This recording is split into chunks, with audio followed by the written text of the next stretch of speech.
complex, but let us start by simplifying these concepts to make them easily digestible. All right. So, okay. Let us start with the PK model. Pharmacokinetics can be considered like a journey, much like a road trip. It's all about understanding the path, speed, stops, and how you reach your destination. In this case, your destination is how medicine moves through your body. PK delves into how your body absorbs, distributes, metabolizes, and eliminates the drug. At the left side of the slides, you can see that we can break down PK model into 4 key stages: absorption, where the medicine enters your body. It can be through your mouth or your skin. Distribution, once in your bloodstream, the medicine embarks on a journey, visiting various locations in your body, such as your brain, heart, muscles. Metabolism, this stage in this stage your body starts modifying the medicine. It's like your body saying that, okay, this medicine needs a little adjustment to work just right. And then the last thing is exertion. Your body eliminates the medicine that's no longer needed or has been changed. Your kidneys play a critical role here, filtering out the waste from the medicine. At the right side of the slides, you can see that we are showing that our focus in a specific, in this project, we are focusing on sedative drugs in the ICU, where precise control over sedation levels is crucial. PK helps healthcare providers determine the right dosage to achieve the desired level of the sedation without overdoing it. Okay. Let's shift our focus to pharmacodynamics, PD. PD is all about the action that medicine takes within your body. It's like the superpower of the medicine, determining how it makes you feel better, relieves pain, or combats infection. It's the result of the medicine journey, its destination, and the impact it has on you. The PD models the relation of the response versus the drug concentration. Okay, let's talk about the cool part. PK and PD work hand in hand. You need both to understand how the medicine operates in your body. PKPD combines the root and the effect, providing insights into the right dosage, timing, and the most effective location for the medicine's action. For example, in this figure that I'm showing here in this slide, you can see a 3-compartment model, PKPD model, which help us understand not only where the medicine travels, but also how it works in a specific compartments, like elevating pains or reducing fever in different areas in your body. PK focus on this diagram, modeling the drug concentration versus time. PD models the response versus drug concentration, and PKPD tries to model response versus time, where the drug concentration is in the middle of this diagram. An important application of PKPD models is in target control infusion systems, which optimize drug administration for stable drug concentration in the bloodstream or at a specific site to achieve a clinically relevant drug effect rapidly. These systems are used in routine clinical practice and can significantly impact patients' outcome. All right, let's talk about the PK and let's talk about the mass a bit. Here we are focusing on a 3-compartment PK model. PK modeling typically involves differential equations that describes how drug moves through your body. These differential equations, it can be influenced by various factors like metabolism, organ function, and individual variability. You can see that we have different different notation Kij, which depends to different variables such as age, weight, height, and gender. CLI, you can see that it's going out from each compartment, which is the drug is cleared from the body. So in our model, we consider them for just simplify the model, we consider them equal to 0. And also for model development, similar to the literature in previous studies, we use a reference individual, a male, 70 kilogram, 35 years old, and height of 170 centimeter. This is the differential equation. And also I need to mention that in our project, we use 2 drugs, dexmedetomidine and remifentanil. The KEL, which is trying to model the relation between the central compartment, the first compartment, and the effect compartment. For dexmedetomidine, we similar to the previous study, we consider nonlinear elements for modeling that KEL, but for remifentanil, it's linear. Okay, if we write this differential equation in a matrix form, we have a dynamic system like this, where this is the simplified figure from the previous figure, where CLI for each compartment equal to 0. And you can see that the IT is the infusion rate at each time. Again, KEL for dexmedetomidine has a nonlinear element as well. Okay, what is the relation of the Kalman filter with this PK model? If just for simplicity, you can write the general form of the Kalman filter as the top equations, where this is a mathematical tool used to estimate the state of a dynamic system. You can it's much like tracking the location of the robot in a room with a sensor. It continuously refines its estimate as a new data becomes available, making it a smart way to handle imperfect information and make better guesses about where things are. If we're gonna at the top, you can see that the Kalman filter can model the any nonlinear dynamic system. But if we're gonna just simplify the Kalman filter, we can write the linear form of the Kalman filter, where you can see that for using the Kalman filter, the first thing is that you need to define your system model. You're gonna determine the system you want to track or estimate, which includes that you need to define the matrix A, which is the transition matrix that describes how your system evolves over time. Also, you need to define B, matrix B, which defines a control input matrix if your system has an external input.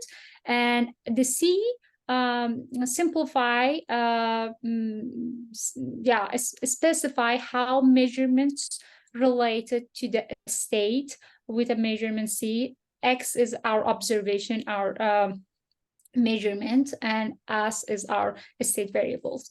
And the important things of the Kalman filter is that it can model the noise and uncertainty in our dynamic system and also in our observation. Okay, if we write the PK equations in a matrix form, you can see that it's completely it's completely can be modeled as a linear form of the Kalman filter, where this is matrix A, this is matrix B, and this is C. Why this is really important that we are and we are interested in modeling, solving this differential equation using the Kalman filter. The first thing is that the Kalman filter are excellent at adapting to change in the system. In PK modeling, patient can respond differently to drugs. And their physiological parameter can change over the time. Kalman filter can adjust the model to this variation, making it versatile and applicable to a wide range of the situation. The second reason is that they provide real-time updates, which are particularly useful in clinical setting, where patient responses and physiological parameter can change rapidly. This allows for dynamic data-driven adjustment in drug dosage.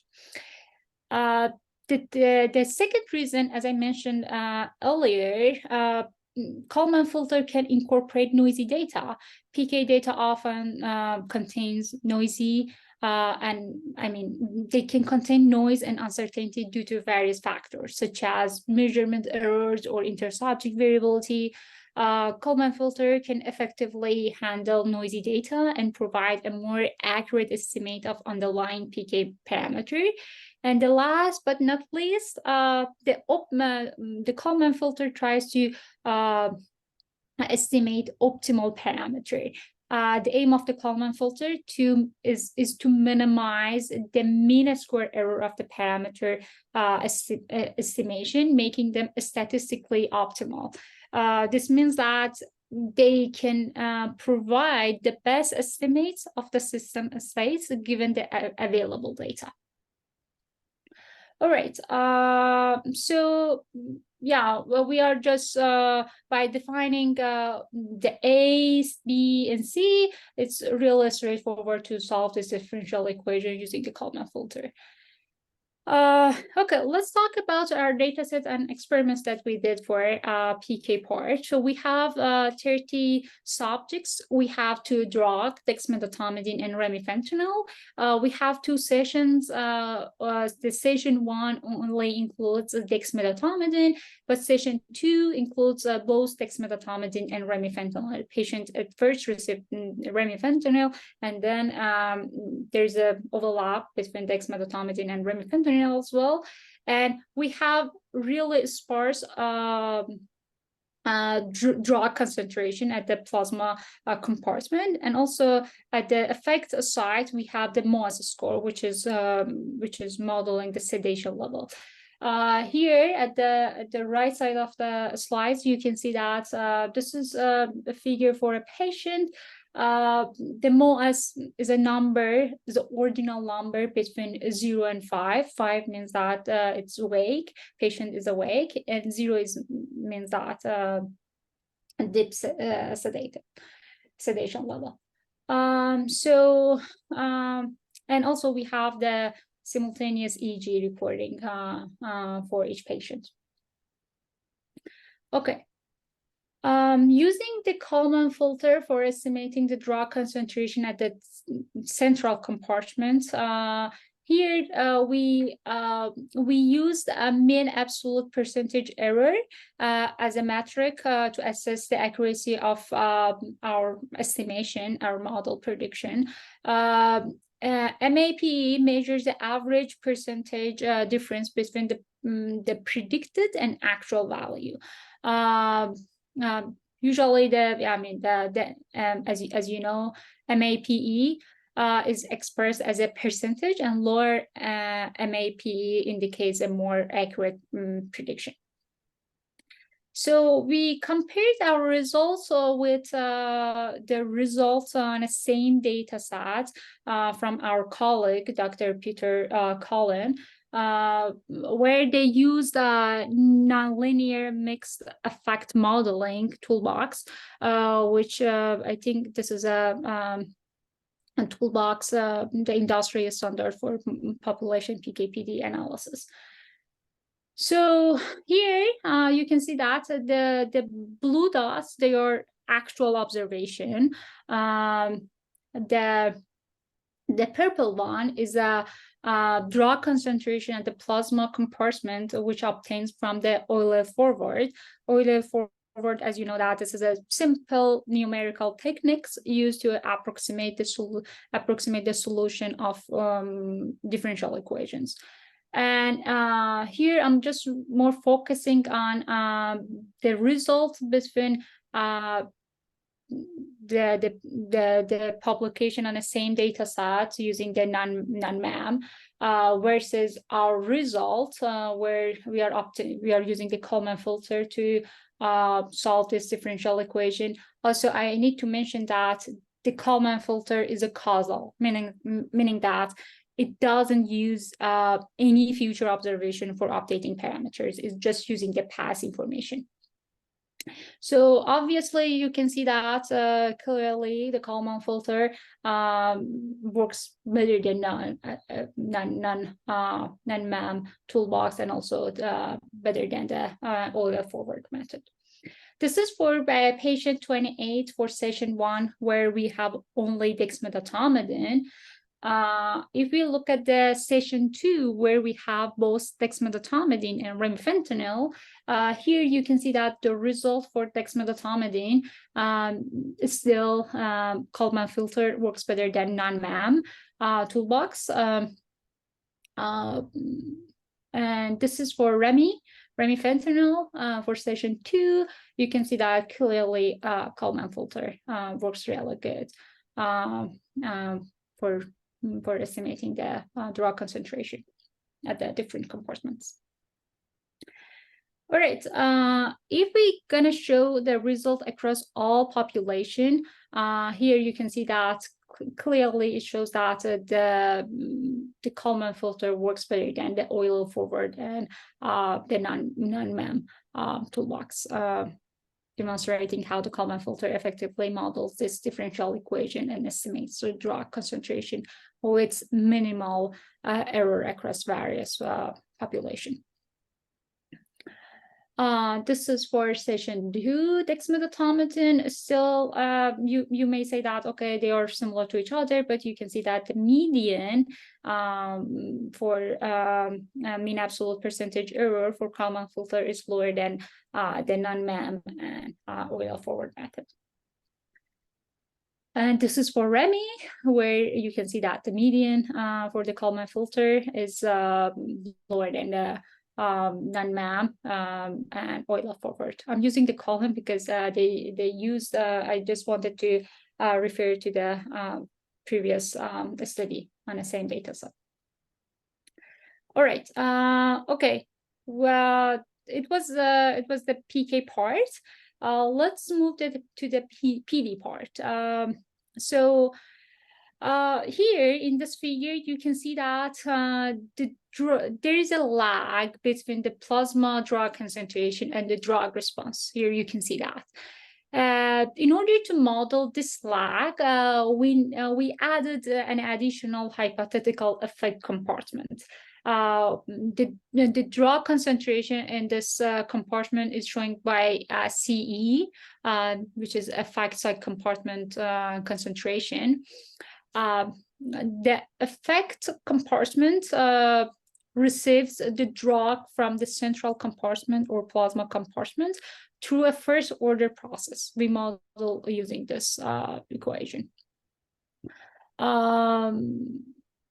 In clinical practice, we can say that the drug transfer frequency for our drug, dexmedetomidine or remifentanil, from the central compartment to the effect compartment is considered to be equal to the frequency of the drug removal from the effect site compartment, denoted by Ke0. Okay, how we can obtain the drug concentration at the effect compartment? So we say that, okay, we have the first order differential equation between the CE and CP, which is the drug concentration at the effect compartment and the drug concentration at the plasma compartment. We have this drug concentration obtained from the Kalman filter at for the all times of our recording. If we discretize this differential equation by considering the delta t is very small, we can write this differential equation like this, right? So we can say that the drug concentration at the effect compartment at time n+1 equal to this equation, which depends to the past drug concentration as well. Using the PD part, we know that there is a Hill relationship between the CE and the response. And I mentioned that for our data set, we have the MOAS score at the, measured MOAS score at the effect compartment. Okay, we have CP obtained from the Kalman filter, and we know that the delta T is equal, very small. Here we consider 0.1 second. And then we have the effects. But using the PD model, we know that the effects should be between 0 and 1, and also should be 0 when the drug concentration equal to 0, and should be at its maximum whenever the drug is in maximum. So in order to have effects like using the PD model, we converted MOAS score to effect. 5 minus MOAS divided by 5, we consider this one as effect, which means that 5, I mentioned that 5 equal to wake or awareness, and 0 means that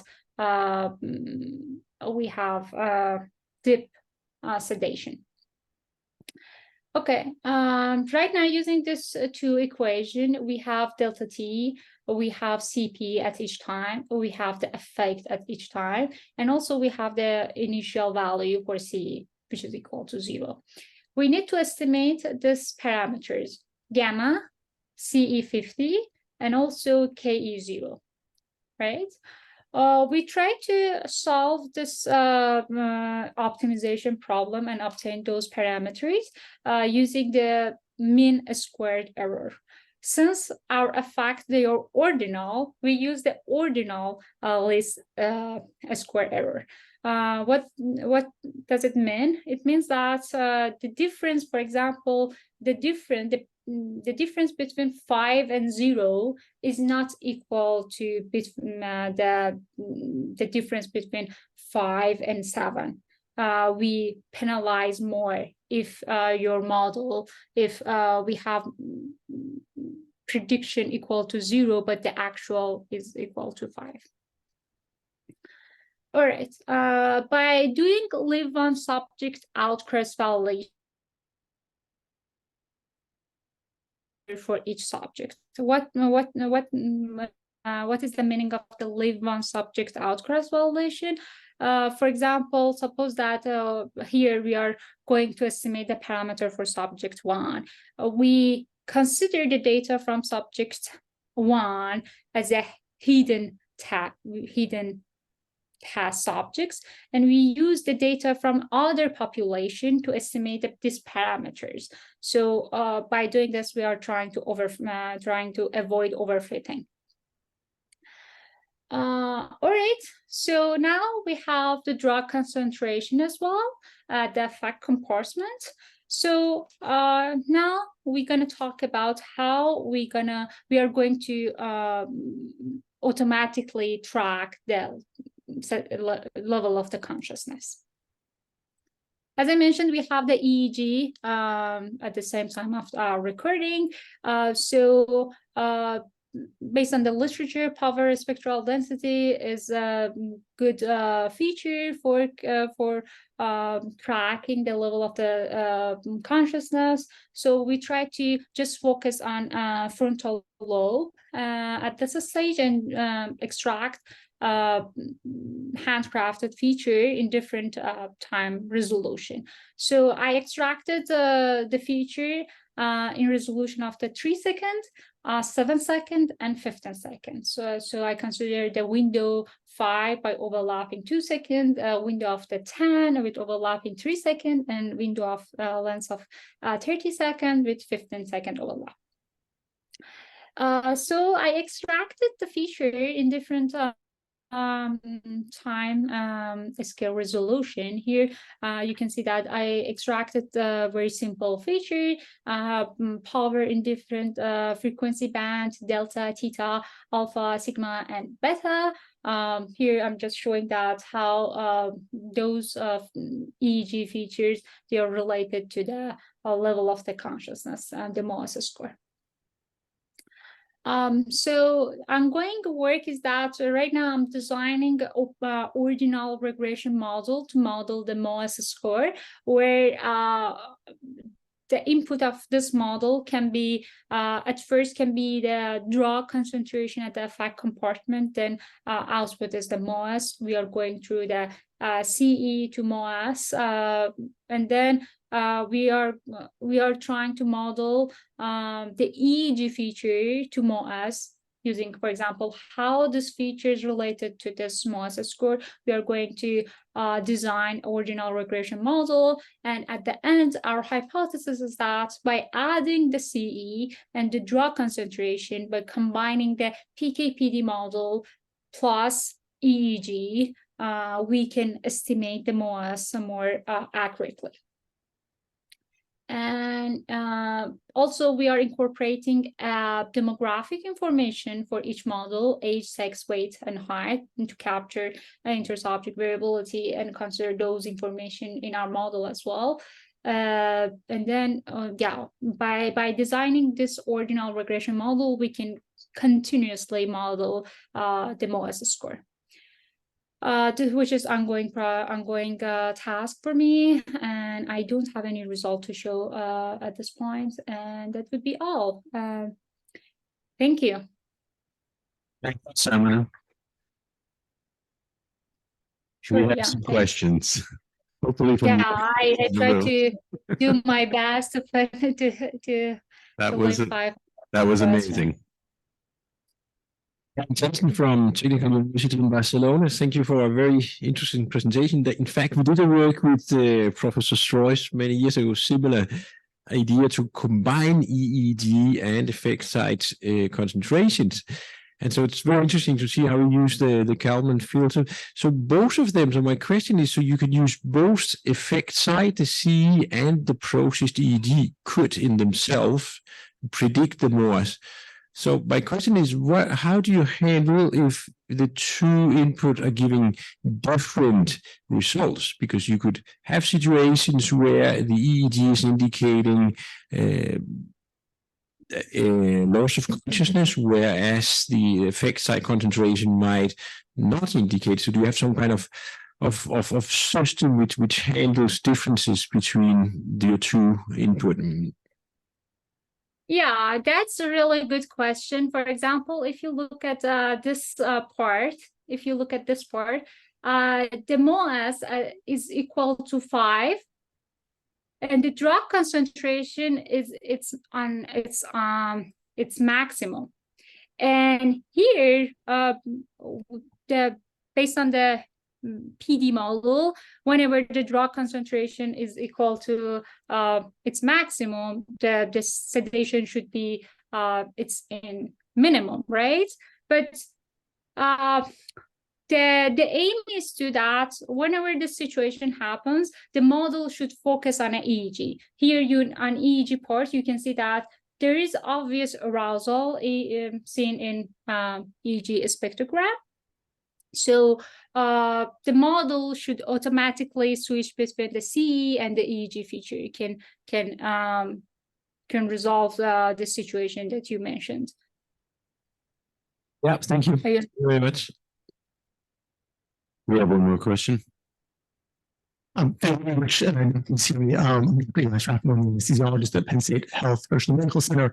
I'm going to start off, I guess, one is a bit of a clarification question and potentially a follow-up after that. But you're using the Kalman filter. Are you using it as a state estimator, or are you using it as a regulator for your infusion. If you're using it as a state estimator, what's your input to it? Do you understand? Yeah, let me whether I understand that your question correctly or not. You're asking about the Kalman filter and what is our input to the Kalman filter? So is a Kalman filter, what's the purpose of this? As a state estimator, or you're trying to control the infusion to your modeling? I guess that's the first question I have. And if you're using a state estimation. Yeah. We are trying to estimate our states. Correct. And so what is your input to that state estimator? Is that going to be from like the EEG, or is that going to be from your input sequences or from your drug? What are input only is the infusion rate. Okay. For the first compartment. Okay. Thank you. Sure. Right. Thank you. Thank you, Dr. Nasiri. Thank you so much. We're now going to Thanks take for a having short me. break and we will reconvene at 10:15. There is coffee in the other room. Thank you. Thank you. Wonderful talk. Thanks.